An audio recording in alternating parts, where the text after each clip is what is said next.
and place order. Hi, I'm Derek and you're watching A Fragrance State of Mind. Today we're going to talk about 3 super hyped fragrances that have been released in 2025 that unfortunately, due to the way they were released, they cannot really be sampled first. So yeah, I'm going to have to blind buy these bad boys. So today, you guys are going to help me decide on whether or not these fragrances are worth my hard-earned money and worth buying without getting my nose on them. So definitely stay tuned. Fragrance on me, God, I'm asking what it means.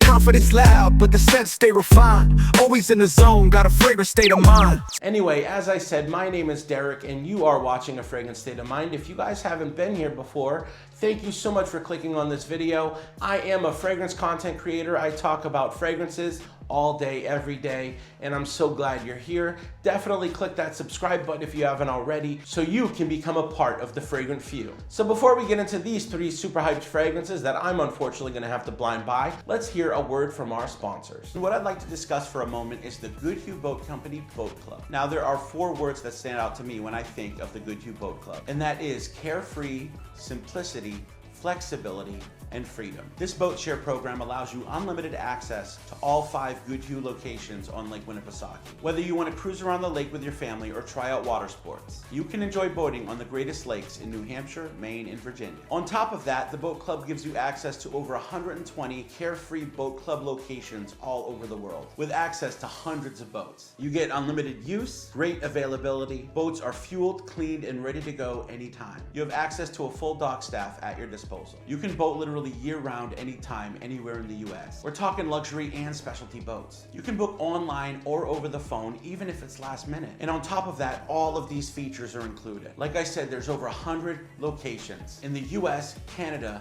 the Caribbean, Panama, and the Philippines. So if you want to learn more about this great program, definitely check out goodhueboat.com/AFSOM today. Okay, so the first fragrance we're going to talk about was released in 2025, and that fragrance is Acqua di Gio Elixir. So yeah, I'm sure everyone hates when a fragrance content creator talks about something from Fragrantica. Why are you pulling your information from Fragrantica? Here's the deal. Fragrantica is the ultimate source for information regarding brand new fragrance releases, mostly because it's even more in-depth information than you're gonna get from most fragrance houses' websites, as well as websites from Ulta and Sephora, which give you very limited information on that fragrance. So if you want a rich, sort of information-filled experience, Fragrantica is the place to go. So on Fragrantica, it says that Acqua di Gio Elixir reveals a deeper, more sensual personality compared to its predecessors. The fragrance opens with bright notes of bergamot and green mandarin, enhanced by spicy nutmeg. At its heart lies violet leaf, harmonizing with the signature Cologne Accord, a cornerstone of the Acqua di Gio fragrances. The base notes deliver a lush combination of Guatemalan patchouli, vetiver, and labdanum, and an elegant leather accord, blending the composition its refined complexity. So once again, a fragrance house took a DNA and darkened it by calling it an elixir. Just FYI, an elixir is not a concentration. I'm sure a lot of people think that elixirs are a concentration, such as parfum, eau de parfum, eau de toilette, etc., etc.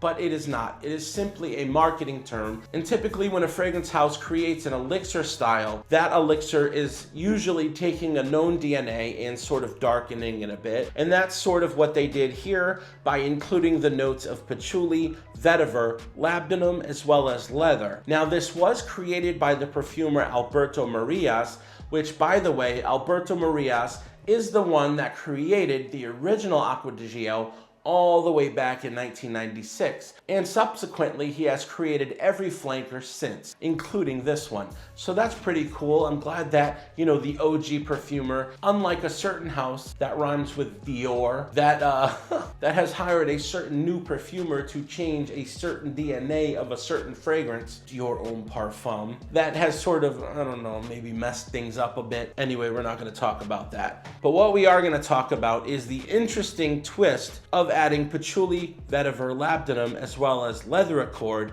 but keeping true to the sort of violet leaf cologne accord that it has. But also I noticed they've added nutmeg, which I think is going to give it a certain spiciness as well. But then in the opening, you've got that typical bergamot, as well as the added note of green mandarin, which may sweeten things up a touch. I'm not really sure how they're gonna play that note, but to me, this one is super interesting. Definitely one that I'm going to have to buy because you know what? I have a affinity for the Acqua di Gio line. It's the fragrance that really got me into fragrance in the beginning, and I absolutely love the line of Acqua di Gio. I have never been disappointed from any flanker they've ever released, and I really don't think this is one that I'm gonna be super disappointed with either. But the price, oh my gosh, the price is killing me. I think they're asking like 180 for a 50 mil, which is outrageous. What the heck's going on? Is Acqua di Gio all of a sudden a niche fragrance? I mean, why are you charging 180 for a 50 mil? That's crazy. But maybe you don't need to spray as much. Maybe just 2-3 sprays is enough, and maybe a 50 mil will last you, I don't know, a lifetime. Who knows? That being said, I still gotta try it, and unfortunately I'm gonna have to bite the bullet and buy it. But what are you guys' thoughts? Is that one you guys wanna try? Do you guys have the money to spend on a fragrance that unfortunately is just getting out of control and just crazy prices? That's gonna be up to you. But you know, unfortunately that's the game we're playing, and until it's on fragrance discounters, that's the rules we live by. All right, so the next fragrance we're gonna talk about is from the house of Rasasi, and it is Haas Fire. So according once again to Fragrantica, Hawas Fire by Rasasi is an aromatic aquatic fragrance for women and men, which is interesting because now we're talking about a fragrance that is leaning on the unisex side of things. Typically, Hawas has always sort of been a masculine style fragrance. So maybe this is the first unisex fragrance they're coming out with. So that says this new fragrance, Hawas Fire, was launched in 2025, obviously. Top note is clary sage. Middle notes are marine notes and Egyptian jasmine. Base notes are mineral notes, amber, and ambergris. Are they using real ambergris? I'm not sure. So this is an interesting one. I think we're going more on the fresh, sort of green side of things. Sounds more like a spring fragrance, maybe even summer fragrance. The confusing thing is the color of the bottle and the name, Fire, and it's a red bottle. When I first saw this, I thought, oh, they're cloning, I don't know, Versace Eros Flame or something like that. But no, they're literally doing a green freshie. Like, what is this? I don't get it. Fortunately, this isn't too expensive. I think it's only going for like 40 or 50 bucks online. I'll buy it and check it out. If I don't like it, I can resell it or, I don't know, use it as a paperweight. But we'll give it a shot, you know, why not? Plus, it'll make good content for the channel, you know what I mean? All right, so the last fragrance we're gonna talk about is one from the house of Jean-Paul Gaultier, and this is an online exclusive only to the fragrance brand Jean-Paul Gaultier, meaning you cannot buy it on a website such as Ulta or Sephora or Macy's. You have to buy this on Jean-Paul Gaultier's website, and that one is Beau Flower Edition. So the only notes listed for Beau Flower Edition are kumquat, violet leaf, and cashmeran. Interesting. It says on their website, for this limited edition, Beau Flower Edition gets the sap flowing intensely. Captivated by this surreal nature, he lets his senses guide him and yields to the lure of the flowers. Such a perfect pairing. With his sensually sculpted body and flower on his shoulder, he inevitably invites us to indulge. His intoxicating fragrance creates a woody atmosphere shrouded in mystery. Violet leaf, enticing cashmeran, and mischievous tonka bean create a provocative fragrance trail that is irresistibly attractive. That's interesting. I've never heard of tonka bean being considered mischievous.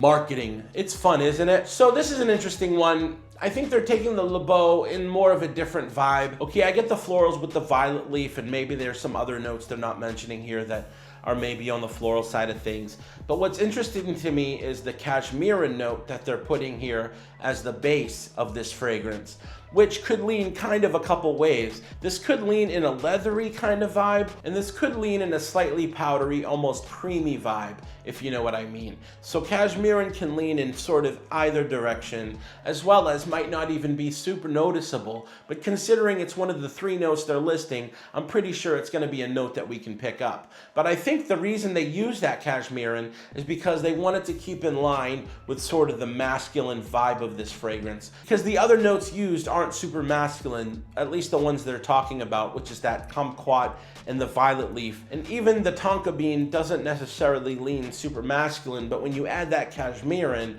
I think that can sort of bring in that sort of masculine vibe that people are looking for with a Beau fragrance. But this is one I'm definitely gonna have to get my nose on. Unfortunately, like us all, we're gonna have to blind buy it. But that's the game Jean-Paul Gaultier is playing, and you know what? I'll play ball. But anyway, what are you guys' thoughts on these fragrances? Are you gonna try them? Have you tried them? And is it gonna be smart to blind buy them? I don't know, I'm gonna do it anyway. I do it all the time for you guys. Also, thank you to goodhueboat.com/AFSOM and check out Good Hue Boat Club today. Thank you guys so much for watching. I love you all, and as always, have a fragrant state of mind.